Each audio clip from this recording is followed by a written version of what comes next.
నటి సమంత రెగ్యులర్గా తన అప్డేట్స్ను సోషల్ మీడియాలో పంచుకుంటూ ఉంటుంది. తాజాగా ఆమె పెట్టిన పోస్టుతో ఫ్యాన్స్ ఆందోళన చెందుతున్నారు. నీడిల్ ట్రీట్మెంట్ తీసుకుంటున్న ఒక ఫోటో షేర్ చేశారు సమంత. గాయాలు లేకుండా నేను యాక్షన్ స్టార్ కాగలనా అని రాసుకొచ్చారు. అయితే ఆమె ఎప్పుడు గాయపడ్డారు, ఏ సినిమా షూట్లో ఈ ఘటన చోటు చేసుకుంది అనేది మాత్రం చెప్పలేదు. యాక్షన్ సన్నివేశాల చిత్రీకరణలో సమంత గాయపడినట్టు మాత్రం తెలుస్తోంది. ఈ ఫోటో చూసిన పలువురు netizens, fans get well soon అని సందేశాలు పంపుతున్నారు. ఇక సమంత కొంతకాలం నుంచి మయోసైటిస్తో ఇబ్బంది పడుతున్న విషయం తెలిసిందే. ఈ ట్రీట్మెంట్కు సంబంధించిన విషయాలను ఆమె తరచూ సోషల్ మీడియాలో షేర్ చేస్తూ ఉంటారు. ఈ క్రమంలోనే తాజాగా ఆమెకు గాయం కావడం అభిమానులకు ఒకంత బాధకు గురిచేసింది. శాకుంతలం తర్వాత సమంత నటించిన project Citadel Honey Bunny action థ్రిల్లర్గా ఇది సిద్ధమవుతోంది. ఆమెకు జంటగా వరుణ్ ధావన్ కనిపించనున్నారు.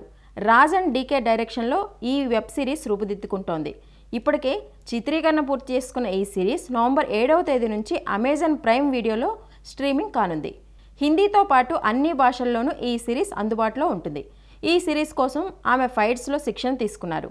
మరోవైపు ఇటీవల ఆమె కొత్త సినిమాను కూడా ప్రకటించారు. బంగారం పేరుతో సిద్ధం కానున్న ఈ సినిమాకు సమంత నిర్మాతగా మారారు.